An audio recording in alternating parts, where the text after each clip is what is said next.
resuming our studies. Unfortunately, they are not in the green.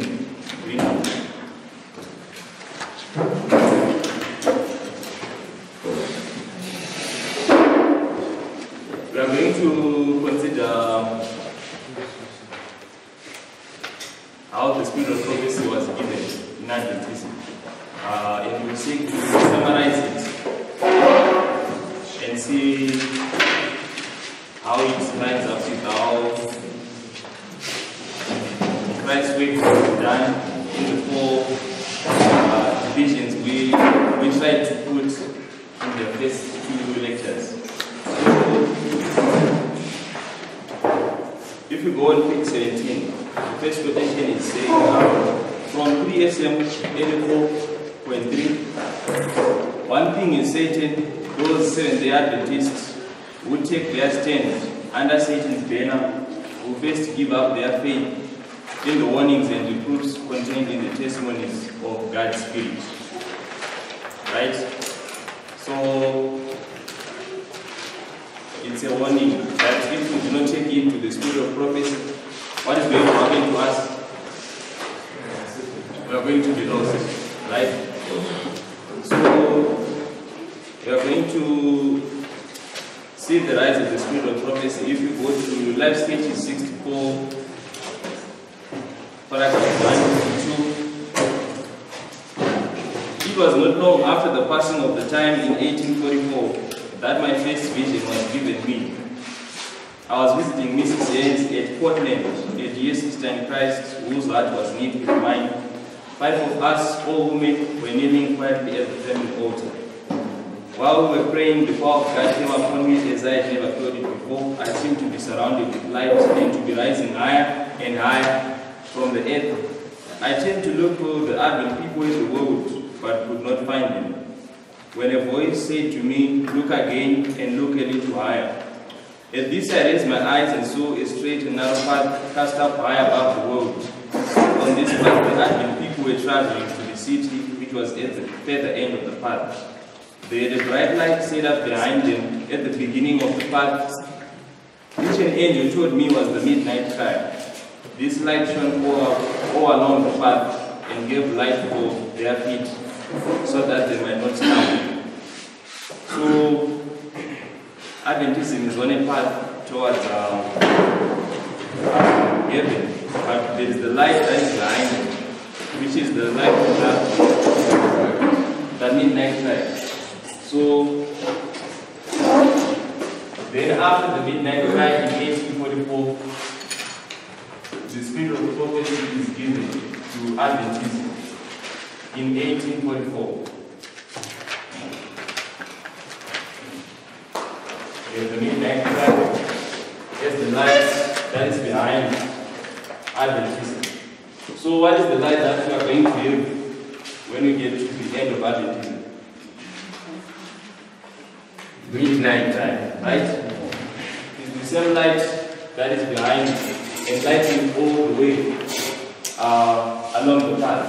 How it gets. So, if you go to the next quotation, this is going to give us more information.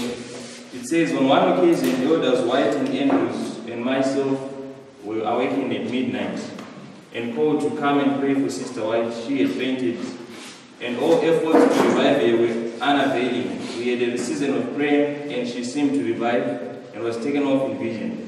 Some of our opponents say, yes, that is always the way she is, always sick and faints away before she has one of her visions. But this is not true. The first one I saw her was at the close of the meeting when she was well enough to take a long journey. Her last open vision was in 1884 on the campground at Portland, Oregon. She has visions at the present time, but they are not open visions in a public assembly. It is a heavenly place to be in, where there is an open vision, as some of those here we have seen here at such times can testify. This is from a testimony from a pioneer. I believe it's John Lapra, if I'm not wrong. But what we just want to pick up from here, it says, when was the first open vision? In 1844, right? That was the first. But what was the last? When was the last open vision? 1884. So we are just going to summarize this portion of history to a time period of the open visions. How we get it?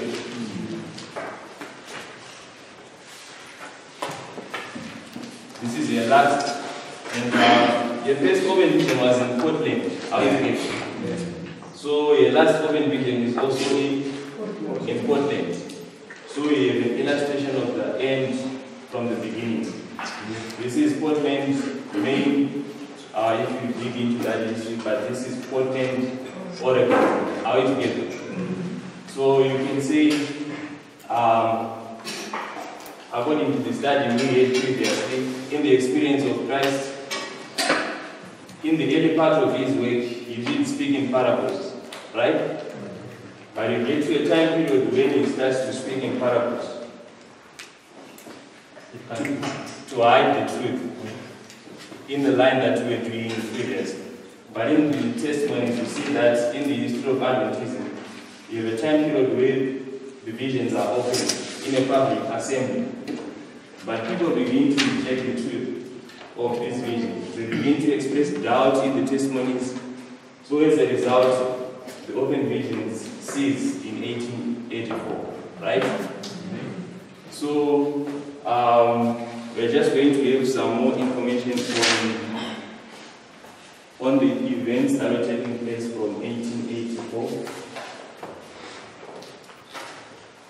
This is from Selected Messages, Book 1, page 23. We are still on page 17. It says, both in the Battlefield Tabernacle and in the college, the subject of inspiration has been taught.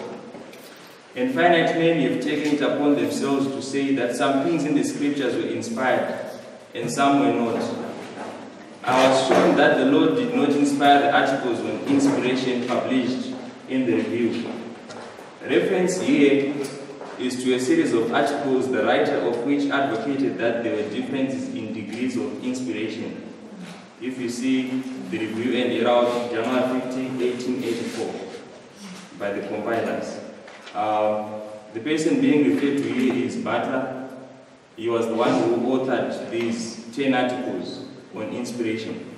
He was identifying the writings of Moses and the writings of Jesus as of more inspiration than the rest of the other prophets. Are we together? So we have doubt being placed upon the Bible in 1844. Also in 1882, Uriah Smith, there's a testimony where you see Sister White saying that I have sent some testimonies to Uriah Smith, but he is not giving them to the church. The church being referred to was the Battle Creek Church. So he would write testimonies to Brother Smith, but Smith would not give them to the church. And also, you see, she's going to say on this. She says, neither did he approve their endorsement before our youth in the college.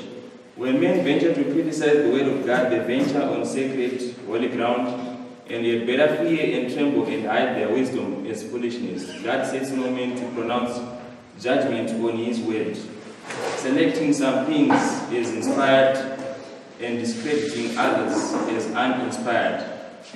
The testimonies have been treated in the same way, but God is not in this, right?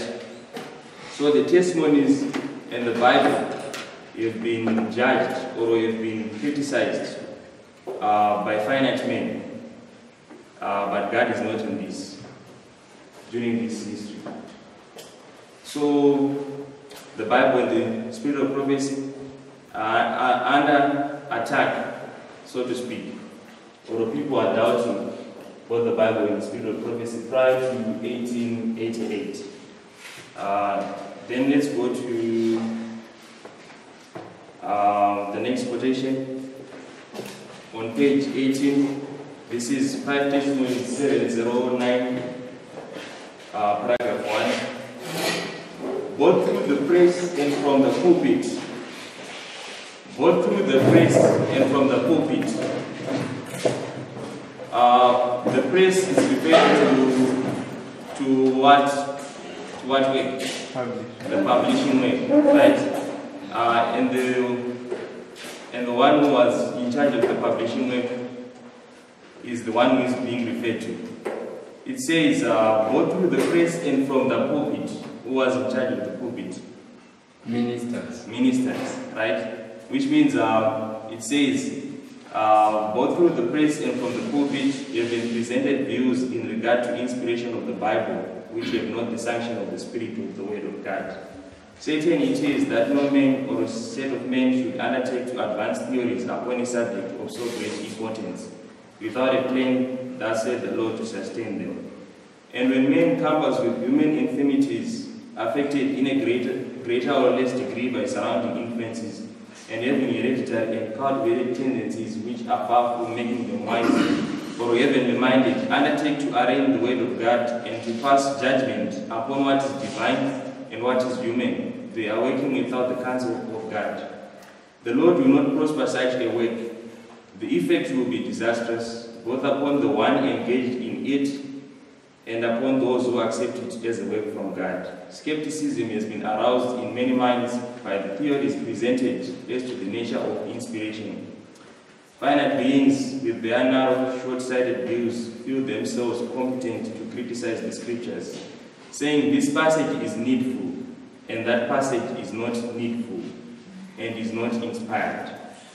So this is what is happening in this history, both in the school and in the church. Are we together? People in the head of the way were teaching that we can identify some passages as inspired and we can identify some other passages as not inspired.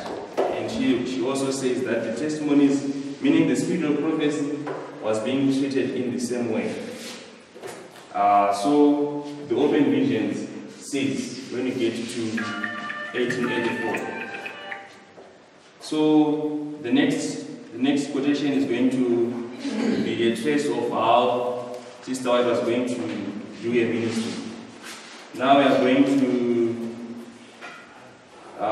this is Historical Sketches of the Foreign Missions of Seventh-day Adventists, HS 159. HS 159. July 13, 1885. In company with W.C. White and his wife and sister Sarah, I left California on my long contemplated journey to Europe. For months I had looked forward to this journey with anything but pleasure, to travel across the continent in the heat of summer and in my feeble state of health seemed almost presumptuous. Since attending the state camp meetings in 1884, I had suffered great mental weariness and physical debility. For months at a time, I had been able to write, but very little. As the appointed time for us to go drew near, my faith was severely tested. I so much desired someone of experience upon whom I could rely for counsel and encouragement. My courage was born, and I longed for human help, one who had a firm word from above and whose faith should stimulate mine. By day and by night, my prayers ascended to heaven, that I might know the will of God and have perfect submission to it. Still my way was not made clear. I had no special evidence that I was in the path of duty or that my prayers had been heard. She is referring to a journey to Europe in 1885. She goes to Europe around 1885.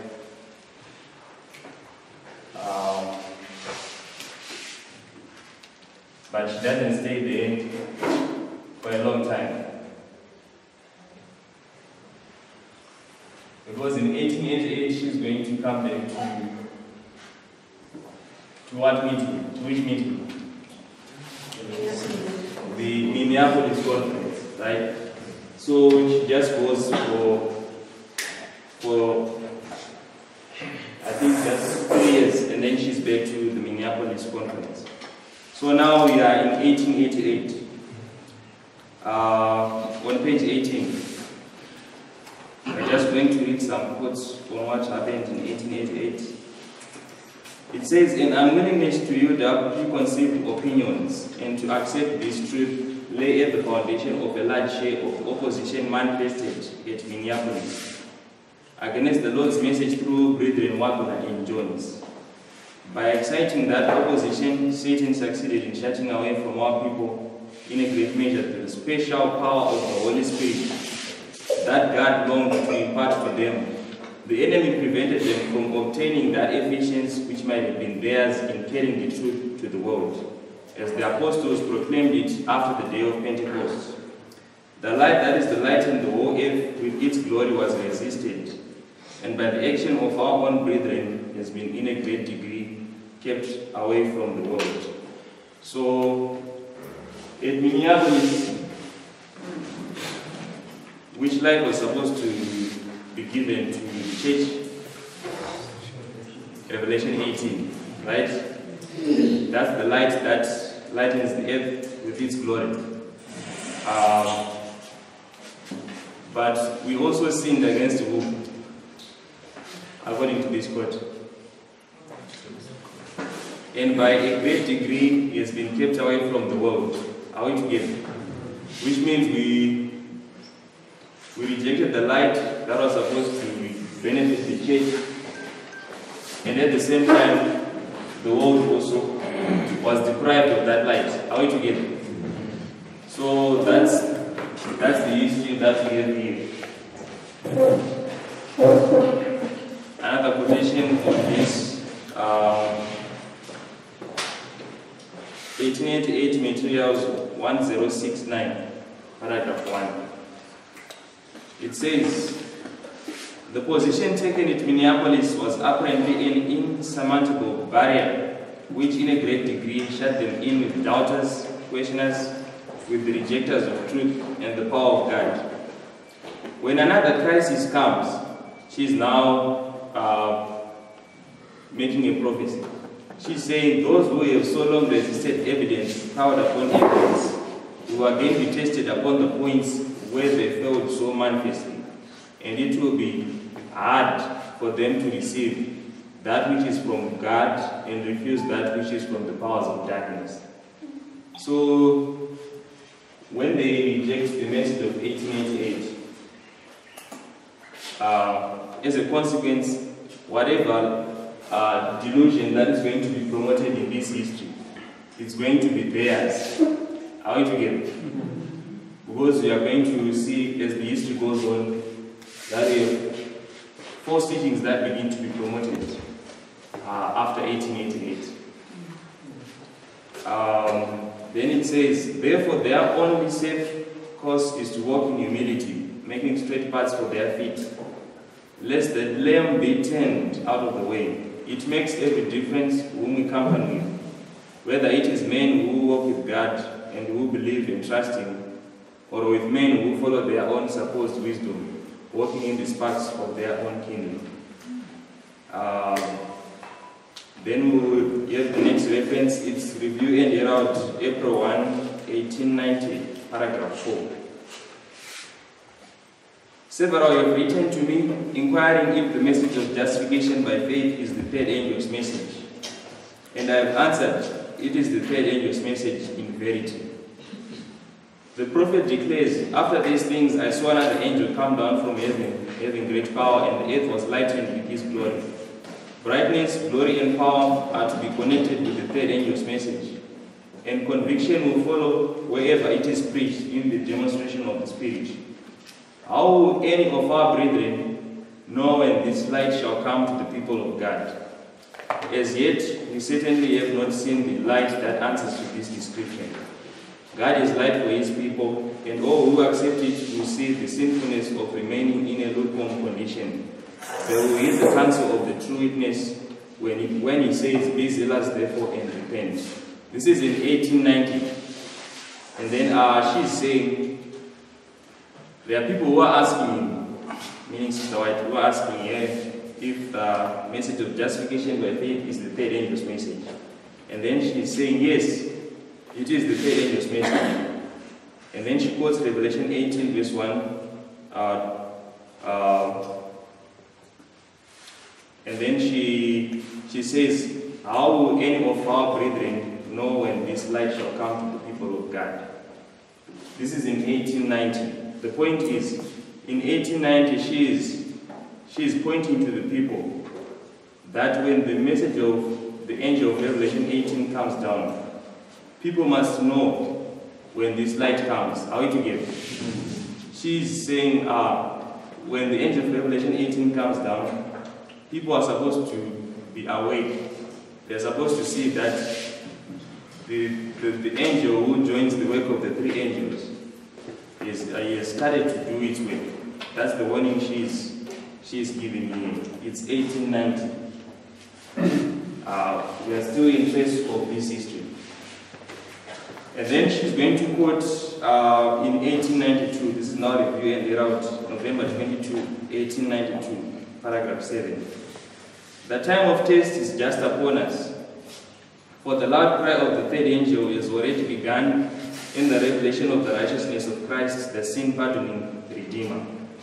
So you are in 1892, she is saying the time of test is just upon us. This is 1893. And then she also says that the loud cry of the third angel has already begun. Are we together? Which means Sister White is representing those who are awake when the message of Revelation 18 has come down to empower the third angel. The third angel arrived here. Are we together? So which means when 1893 she is saying, in 1892 she is saying, the loud cry of the third angel has already begun in the righteousness of Christ. She is awakening a group that the third angel has already been empowered, because the loud cry of the third angel has already begun. So she is trying to help those around you that we are already in the history of the fourth angel, so to speak. Are we together? Then she says, this is the beginning of the light of the angel whose glory shall fill the whole earth. Right? Because in this history, the light they received was supposed to fill the whole earth. But you see that that light was not able to do that work of filling the earth with the glory of God. And then she says, for it is the work of everyone to whom the message of warning has come to lift up Jesus, to present him to the world, as revealed in types, as shadowed in symbols, as manifested in the revelations of the prophets, as unveiled in the lessons given to his disciples, and in the wonderful miracles wrought for the sons of men. Such the scriptures, for they are they that testify of him. Next quotation. This is review and read out November 4, 1890. We know that she also said that several have came to me inquiring if the message of justification by faith is the third angel's message. This is just a quote on justification. It says, but while God can be just and yet justify the sinner through the merits of Christ, no man can cover his soul with the garments of Christ's righteousness while practicing non-sins or neglecting non-duties. God requires the entire surrender of the heart before justification can take place. And in order for men to retain justification, there must be continual obedience through active, living faith that works by love and purifies the soul. Which means she's just defining what justification is, right? And then she's also highlighting some conditions that are required for you to be justified. She is saying that the righteousness of Christ, she is saying no man can cover his soul with the garments of Christ's righteousness while practicing non-sin and neglecting non-duty. Right? Which means God's people in this time also were in need of the clarity of what justification is. Are we together? They needed to know the conditions that they were supposed to meet in order to be justified. They were not supposed to be committing non-sin, and they were also supposed not to neglect non-duty. Are we together? So, when you get to the time also, that paragraph is 1888, which means in our time, people also need a clarification of what justification is. Are we together? Because if in the history of Adventism, in this history, people didn't know what justification is, so it also means the same thing. Right? So, now we'll continue on with this history.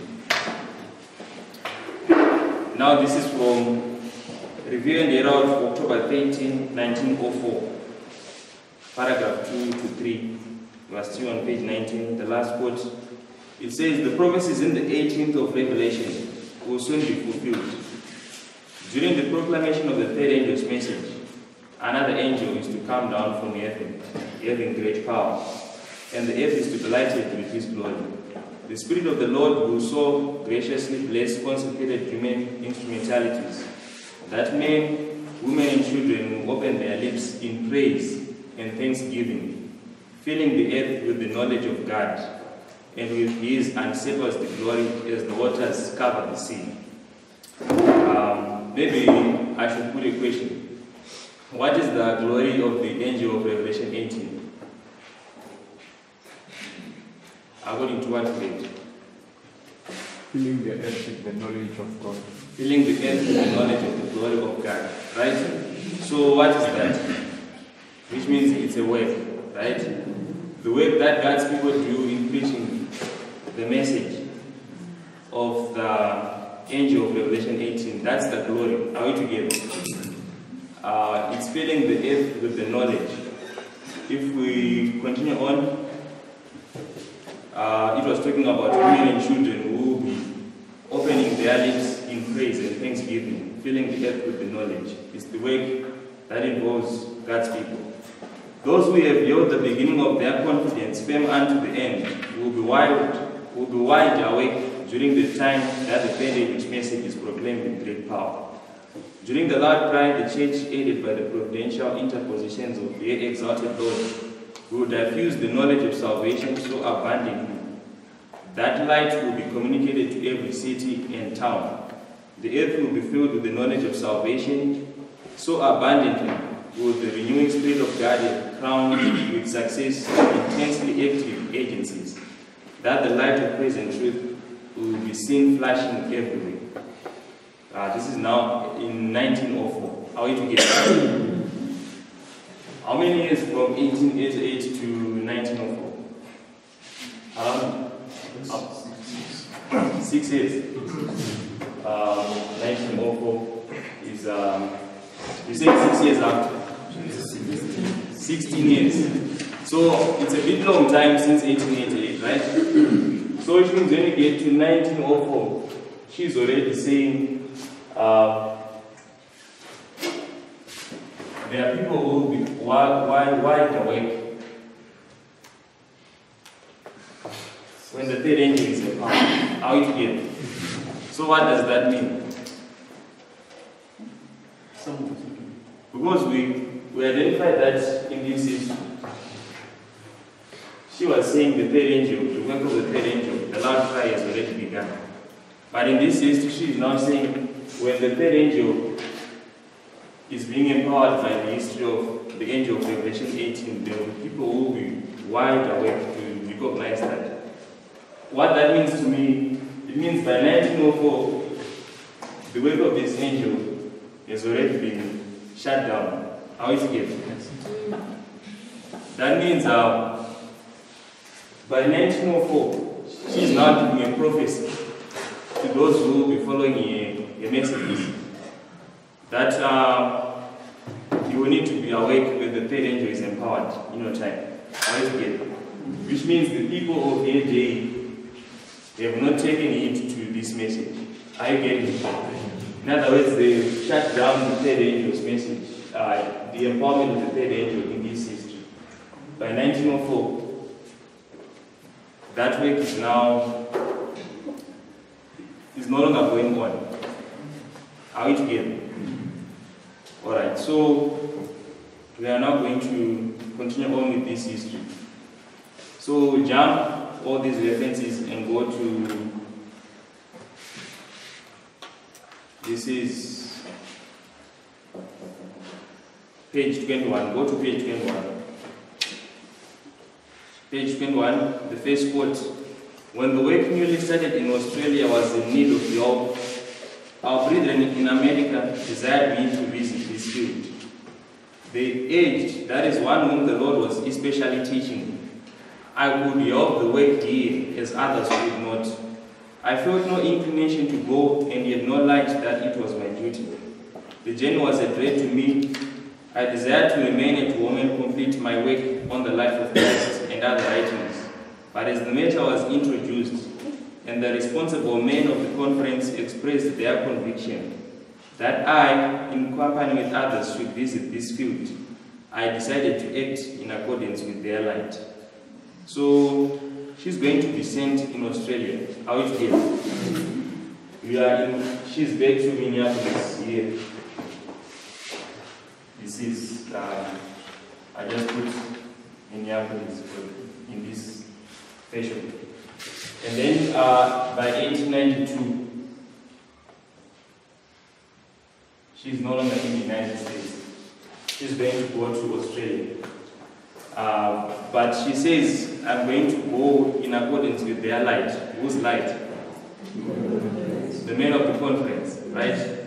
So let's read the next quotation. This is July 10, 1892. July 10, 1892. She says, I woke Emily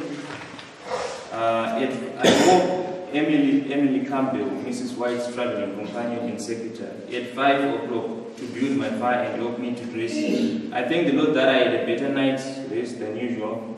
My wakeful hours are employed in prayer and meditation. The question forces itself upon me, why do I not receive the blessing of restoration to health?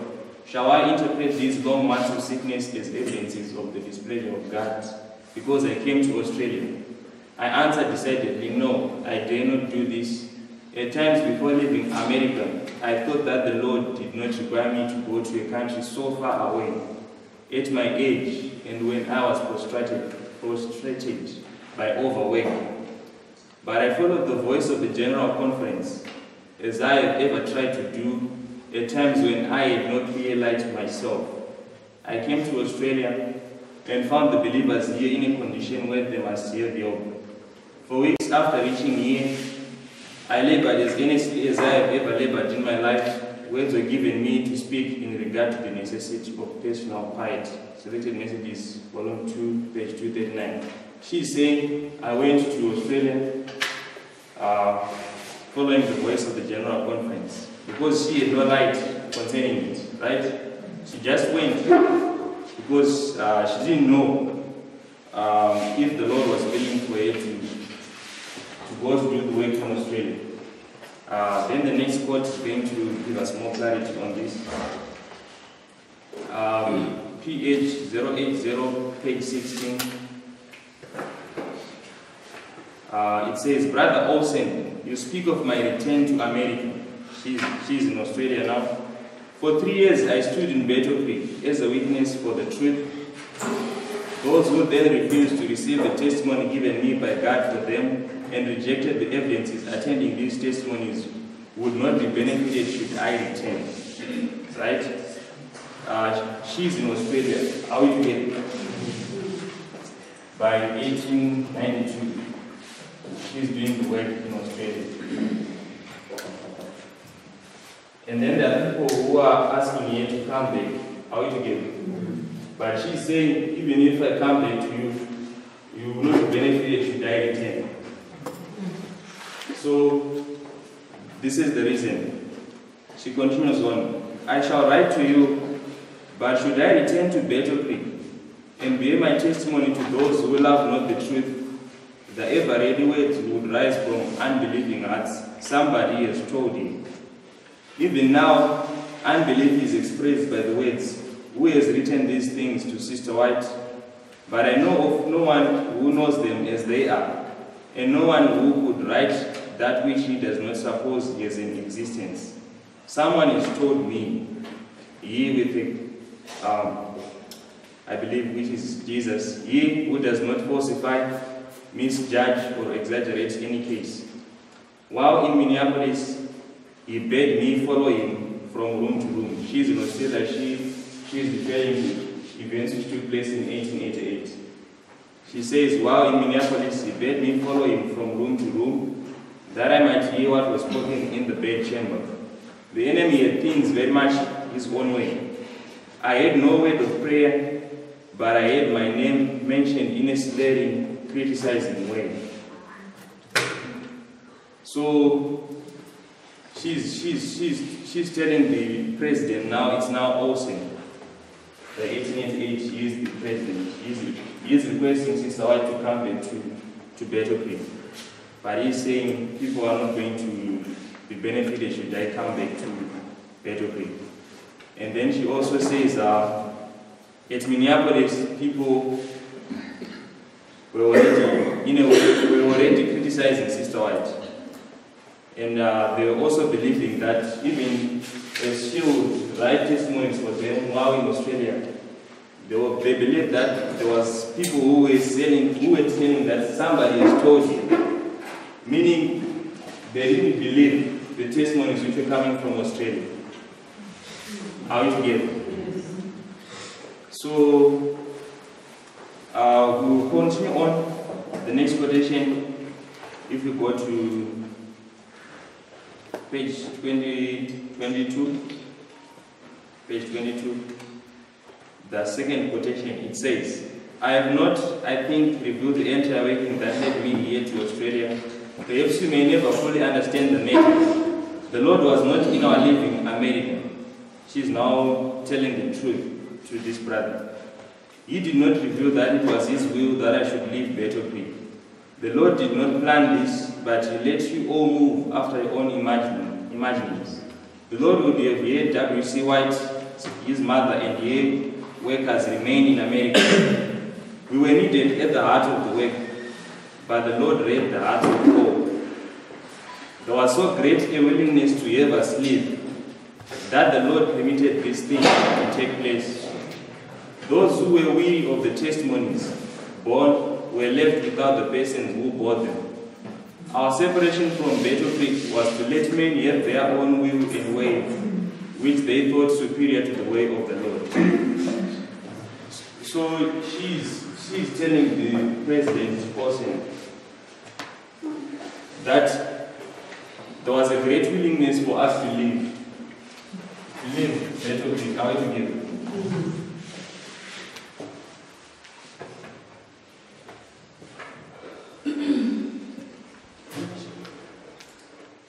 So she's saying, if I come back to Battle Creek, I would not be of benefit to you, because people already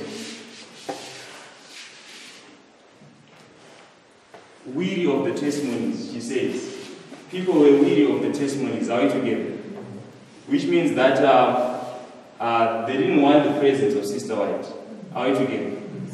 So she separated from Battle Creek, so that men may have their own will and way, which they thought superior to the way of the Lord. Then she's going to say, the result is before you. Had you stood in the right position, the move would not have been made at that time. The Lord would have worked for Australia by other means, and a strong influence would have been held at Battle Creek, the great heart of the work. There we should have stood shoulder to shoulder, creating a youthful atmosphere to be felt in all our conferences. It was not the Lord who devised this matter. I could not get one ray of light to leave America. But when the Lord presented this matter to me, as it really was, I opened my lips to no one, because I knew that no one would discern the matter in all its bearings. When we left, relief was felt by many, but not so much by yourself, and the Lord was displeased, for he had set us to stand at the wheels of the moving missionary Battle Creek. So she had no one ray of light to go to Australia. But now she is light on what really made me come to Australia. The people were rejecting the testimonies in this history. And then she is going to say, the next quote, "This is the reason I have written to you. Yet you said I cannot bear these responsibilities alone. You would have responded and returned. That the people of Better Creek should feel that they could have us live at the time we did was the result of men's devising and not the Lord's. The sum of the matter is proved, and its figures are before you. We are here, the Better Creek matters have been laid before me at this great distance, and the Lord I have carried has been very heavy to bear. I do not suppose I shall ever revisit America. I shall be 70 years old next November. The Lord designed that we should be near the publishing houses, that we should have ease access to these institutions, that we might counsel together. Because of the efforts that have been made, many publications that should have been issued before this have been retarded. The great amount of writing that has been necessary in order to communicate with America has hindered this work. I never expect to visit Africa. I desire quietude, and yet I am here in Australia with funds low and straining every nerve and muscle to establish the work here." So this is Manuscript Ulysses Volume 10, 392. So she's clarifying issues on why she had to leave Better Creek to go to Australia. The relief was felt by many, however, when she goes to Australia, because they didn't want Sister White.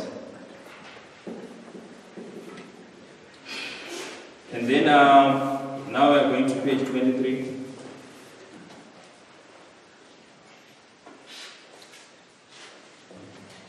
It says, "But oh, what a task it is to try to lift a church whose individual members do not experience daily conversion. It nearly takes every particle of strength that is in me. The same work has to be done again and again because the church members do not live in Christ, do not meditate on His word, and they walk apart from Him.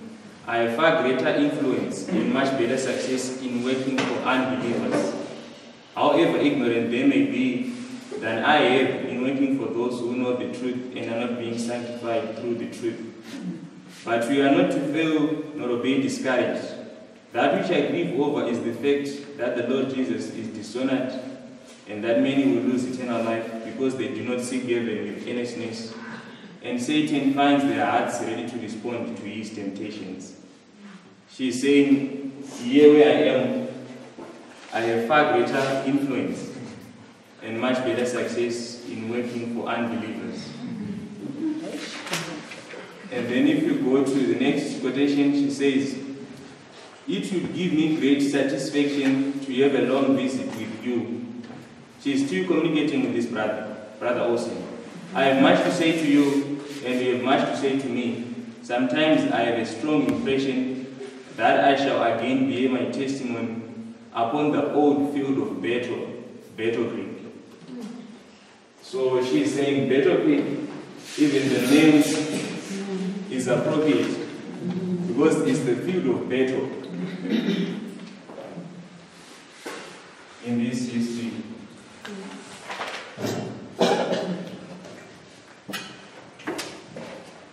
Better Creek is the field of battle. That's what she's saying. So in Australia, she is more successful to do a work than in America. How do you get? Next quotation. And then it says, "Before leaving Australia and since coming to this country, I have been instructed that there is a great work to be done in America. Those who were in the work at the beginning are passing away, meaning the pioneers. Few are left with the pioneers of the cause. The work must fall on the younger brethren. The world is filled with strife for supremacy. The spirit of pulling apart, of war, or animosity and disorganization is in the very air we breathe." This is around 1903 when she is saying this. If we go to the reference on the bottom. It was in 1903. You're far into this history.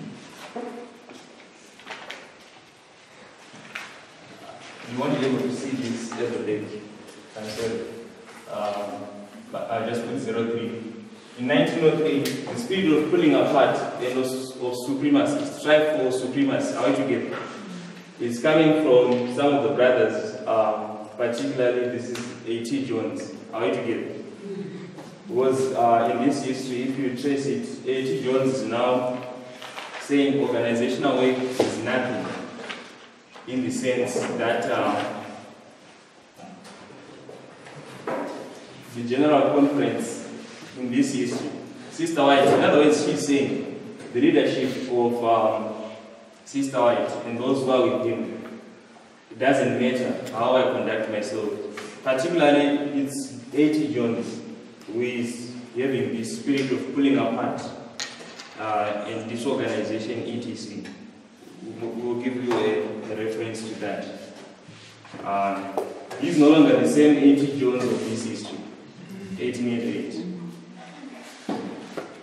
And then it says, our only hope is to remember that we are little children, God's little children. Let's jump this. We'll go to Ellen White in Australia. It says, when I left Australia, she left Australia around this history. She says, I really thought that I might be back in 2 years, but I may never see Australia again, though if it were the Lord's will, it is the place where I should most prefer to be. I am closely joined to that field by the most tender associations. I love the brethren and sisters there, and were I younger in years, I would certainly return to the field I love so well. So she says, I would rather be in Australia than in USA.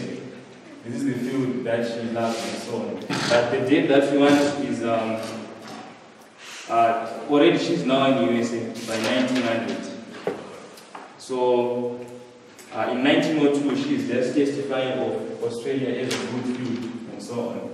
So I'll put 1900, I just put 1900 here.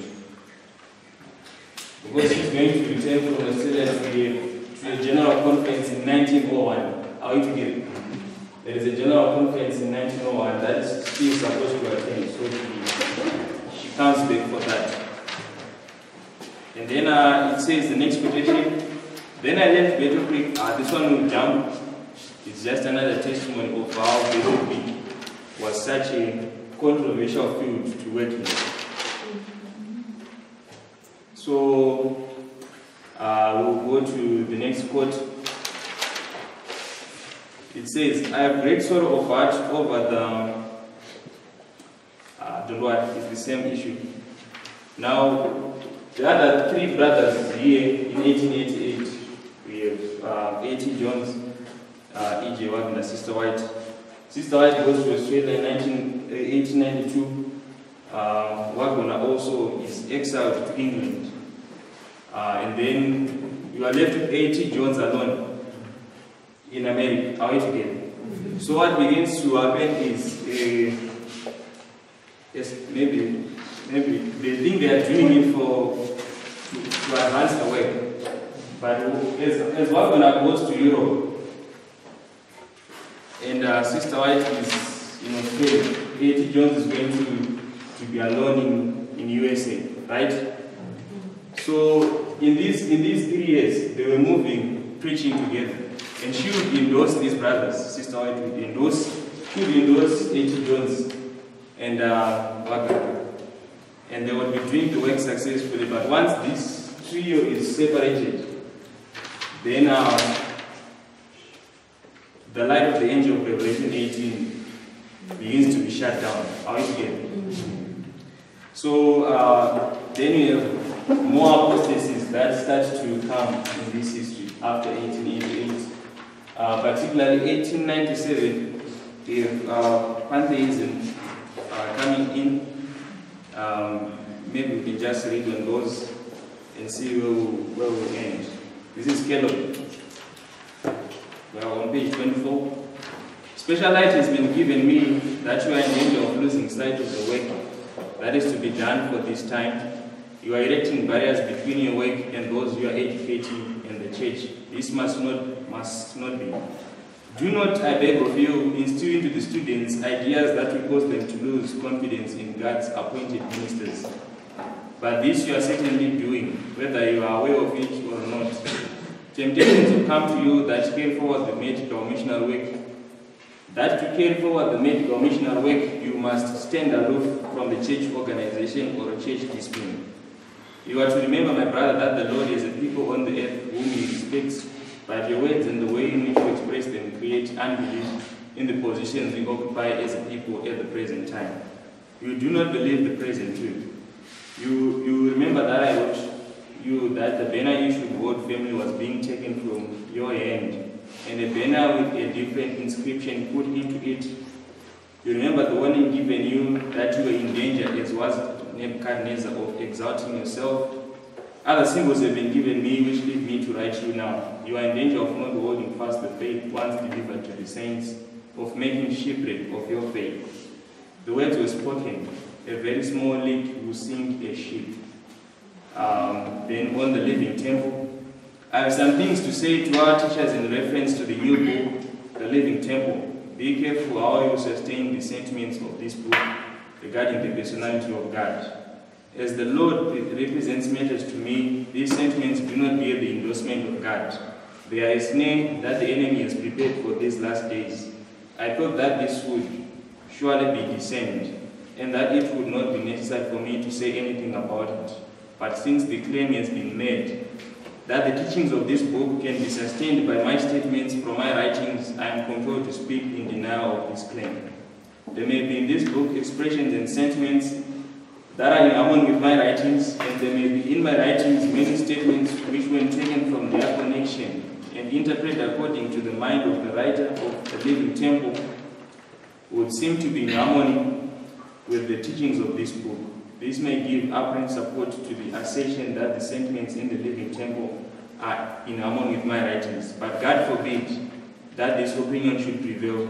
All through the book, the living temple, passages of scripture are used, but in many instances, these passages are used in such a way that the right interpretation is not given to them.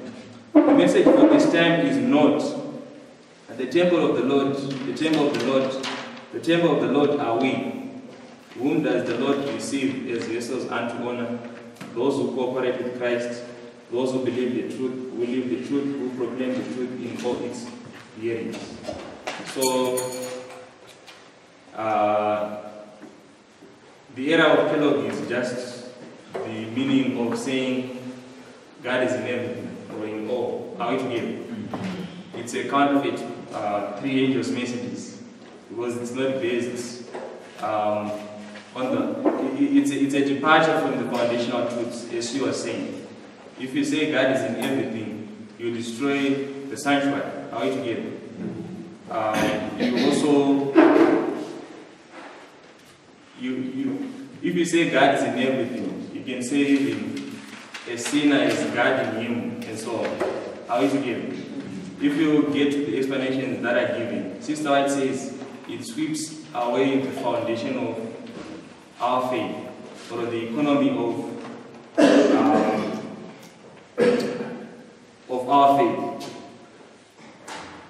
I'm failing to remember the exact phrase. But the temple of the Lord, the temple of the Lord, the temple of the Lord are we. They were getting into some spiritualism. Are we together? Because they would begin to identify themselves as an organization. Are we together? What do I mean? Because he's going to be joined, Kellogg is going to be joined by A.T. Jones and Wagner in this apostasy. And when you trace it in the 90s, in this history, we're now separating from the organizational work of Sister White in this history. Well, Sister White begins to suggest reorganization in this history. But these brothers begin to separate from what Sister White was urging them to do.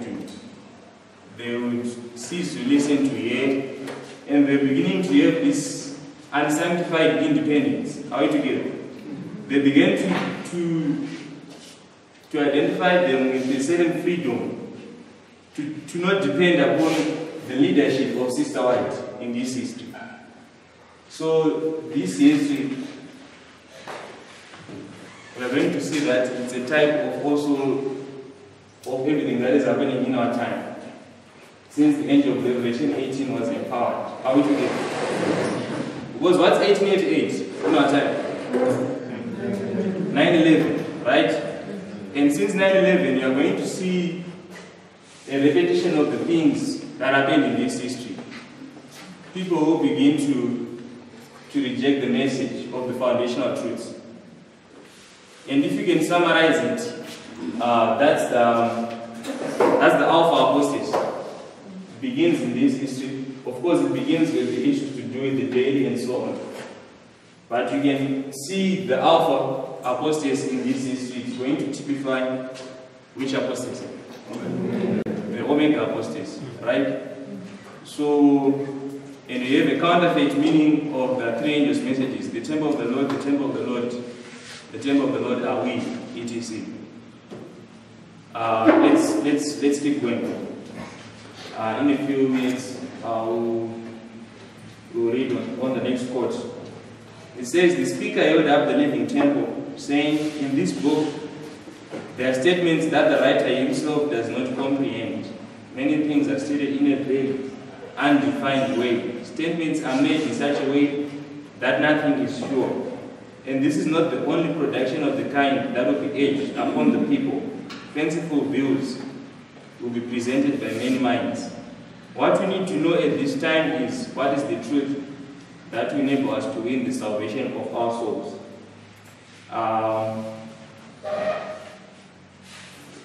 I'll just read this and close. The subtleties regarding God and nature that are flooding the world with skepticism are the inspiration of the fallen folk, who is himself a Bible student, who knows the truths that it is essential for the people to receive, and whose study it is to divert minds from the great truths relating to what is soon coming upon the world. Let our teachers beware lest they echo the soothsaying of the enemy of God and men. Men have given to our leading physician allegiance that is due to God alone, and he has been permitted to show what self-exaltation will lead men to do. Scientific spiritualistic sentiments representing the Creator as an essence pervading all nature have been given to our people, and have been received even by some who have had a long experience as teachers of the Word of God. Let me just comment on this. Who are the some who have had a long experience as teachers of the Word? When you get to, this is around 1903, when you are at the height of pantheism. And we have some people who have been teaching in this history, but when you get to this history, they are also included in the apostasy of pantheism. Who was that referring to? A.T. Jones and Wagner. Are we together? They are the same people who had been anointed to do the work in this history. But in this history, they are now being wrapped up in pantheism and so forth. Are there some people who have promoted this message that is typified by 1888 in our time? Yes. And in our time, they are going to go on the wrong side of the issue and begin to attack what they once promoted in this history, particularly the light of the angel of Revelation 18. 9/11 identifies what? The beginning of the judgment of the living, the arrival of the latter rain, and what? And the beginning of the sealing. Those are the things that are now being argued. Even, let me say, that are now being rejected in our time. Because you're going to see that 1909 is a type of what? For those who have been following the classes or some presentations. 1909 is a symbol of which way mark?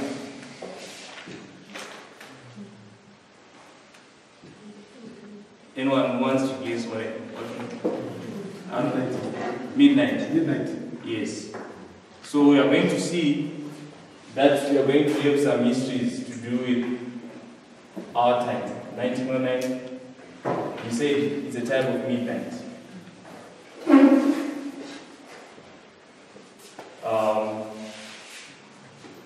When does Sister White die?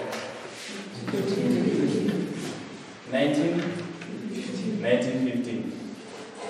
So you would see that in this history, let me say,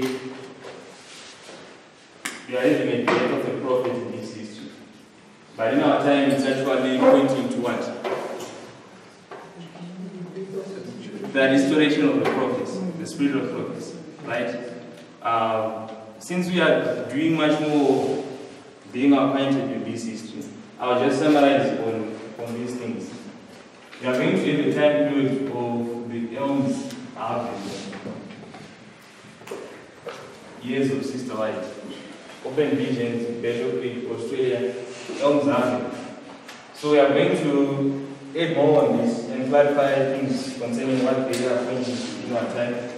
So elms harvest, she's now back in the USA, and then here she dies. But we'll clarify more on these things in the next lessons. Our time is out. So let's pray.